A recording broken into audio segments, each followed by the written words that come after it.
I want to read this quote. It's actually from the first Prime Minister of Israel, David Ben-Gurion. You won't see this on CNN. Quote, if I were an Arab leader, I would never sign an agreement with Israel. It is normal. We have taken their country. It is true. God promised it to us, but how could that interest them? Our God is not theirs. There has been anti-Semitism, the Nazis, Hitler, Auschwitz, but was that their fault? They see but one thing: we have come and we have stolen their country. Why would they accept that? That's the original, founder of Israel, the first prime minister. You're right. We could go back 48. We could go back well beyond that. Obviously, we're not expecting or asking for every Israeli to leave, much less that we would ask every one of us to leave, because we're also occupiers here. We are settlers on indigenous peoples' lands. That's right. But my question is, let's say, for argument's sake, we could get somebody like you in there as president. We know about the military-industrial complex, and we know about the Jewish lobby, AIPAC, who apparently is now pledging $100 million to take out the squad out of Congress.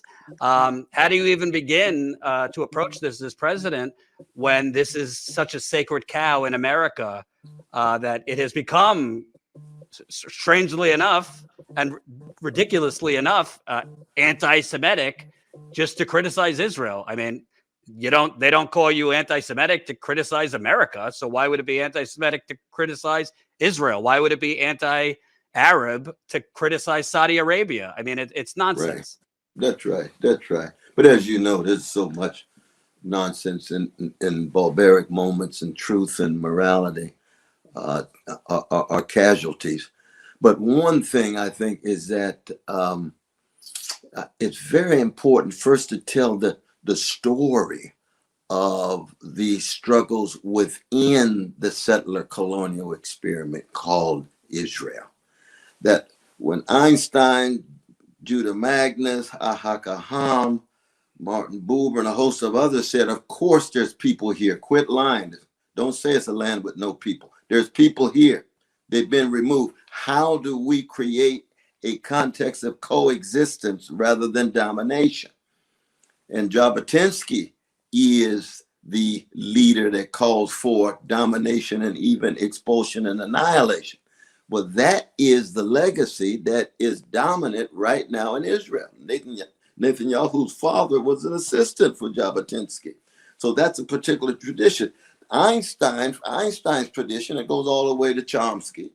Noam Chomsky, goes all the way to Norman Finkelstein, and goes all the way to Stanley Aronowitz. You've got these powerful, courageous Jewish voices that are saying there will never be what our precious Jewish brothers and sisters were looking for after the Holocaust, after the Shoah, after the catastrophe for Jews in Europe, which was a European affair.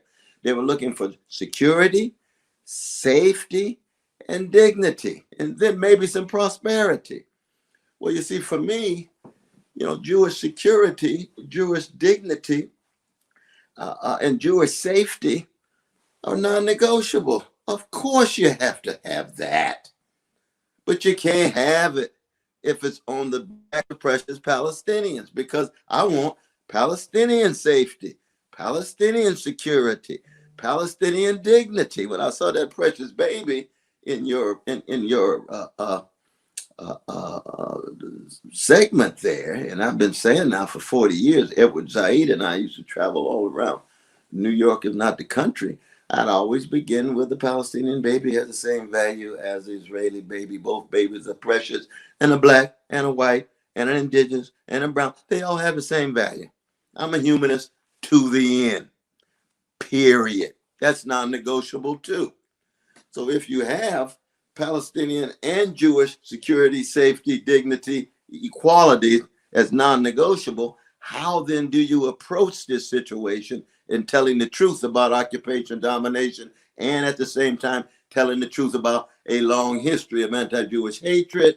That's not just Hitler. It goes all the way back to Martin Luther. It's not just Martin Luther. It goes all the way back to the beginning of Christianity, which is my own tradition and the Christian tradition playing such a fundamental role in trashing, degrading, and demeaning Jews. And then at the same time, those same exact persons trying to get out of Jew-hating Europe create themselves a settler colonial experience. It's like the persecuted English trying to get away from ugly violation of their rights coming to the United States. It's like black people going to Liberia and subordinating indigenous Liberians in the name of their black version of liberty, Liberia, Monrovia after James Monroe. And Australia, we've seen this is a human thing.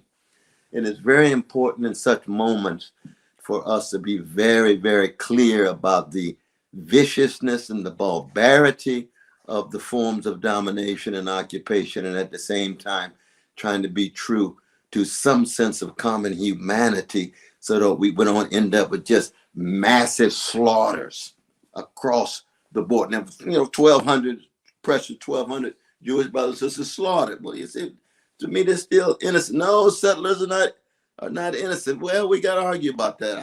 I don't agree with that.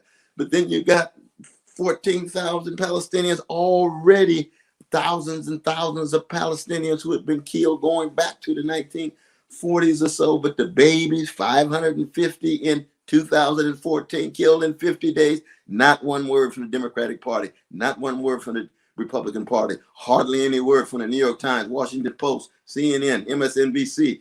Oh, you mean to tell me that the establishments in both parties are willing to turn away from that level of barbarity? Who are we dealing with here? Right. You see what I mean? I'm sorry to go on and on about this, but this really is a line in the sand. And I must say this holds for black leadership too. Where are the black voices? Where's the legacy of Martin King? Where's the legacy of Ella Baker? I mean, Van Jones founded the Ella Baker Center. And now, I see him Hakeem Jeffries was leading the transportation for congressional members to go to the rally yesterday. Oh, yes. He's there singing with Van Jones and the others. And I mean, they've got a right to be wrong, but they need to be called out.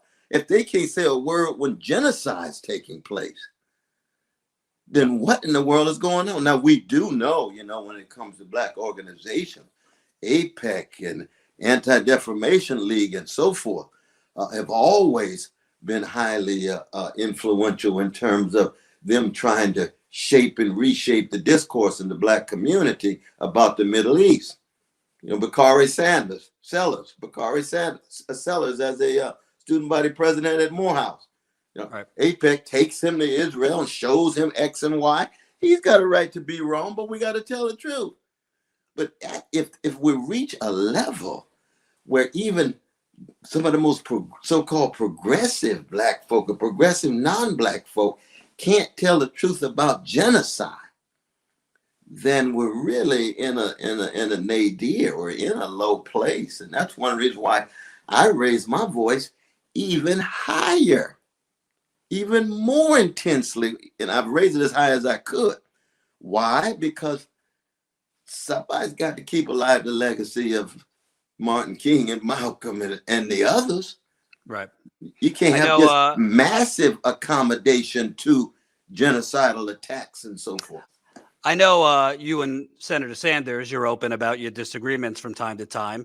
He's been outspoken on the campaign trail and his life story. He's lost, a lot of his family in the Holocaust, tragically. But he's also gotten pushback. He has called on a pause, a humanitarian pause, but not a ceasefire. Have you spoken to him about that? And what are your thoughts, not just with Bernie, but other people that you agree with on a lot of these issues on this? Does not seem he is on board with a ceasefire. No, it's true. I mean, my dear brother Bernie and I, we had wonderful, very intense debates during the campaign about the Middle East, because he was one of the most outspoken in terms of critique of the right-wing government, the neo-fascism that's running things right now in Israel. He's always been critical of Netanyahu, but he was critical of my supporting BDS, and we'd have our arguments back and forth. But I think it's very sad that the most he can call for is a pause. Genocidal processes going on and you calling for a pause, and that gets vetoed by your president and by your UN ambassador. You say, Brother Bernie, man, this is reaching the point where it's getting pathetic now, man. If the pause is the best you can come up with, given this situation, then this is getting pretty pathetic. And of course, it's always important for me to flip it, because I believe the golden rule really sits at the center of this, Brother Jordan, that if there were a Palestinian occupation, domination of precious Jewish brothers and sisters, if in fact 4,700 precious Jewish babies have been killed in 2 months, over 11,000 precious Jewish brothers and sisters and siblings killed by Palestinians or even by Arabs, believe me, the U.S. government would be supporting the Jewish version of Hamas. Yeah, they would absolutely be heroes. Pick up those guns, fight back, fight like George Washington, fight like Thomas Jefferson. And for me, I don't mind picking up the gun because I'm not a pacifist. I just don't like killing innocent people. Right. I believe in killing combatants and soldiers. I believe in you got to blow up some buildings the way Mandela did. You do that. But the ANC still remains for me in many ways a grand example of that. Now, a lot of people come at me for that. Oh, Brother West, why are you talking about innocent folks? Everybody's complicit. Well, I don't go that far. I don't believe that. I don't believe that John Brown and Nat Turner should have killed innocent white kids. Right. Under slavery. But I support their resistance. I support the spirit of resistance. I just think it went too far.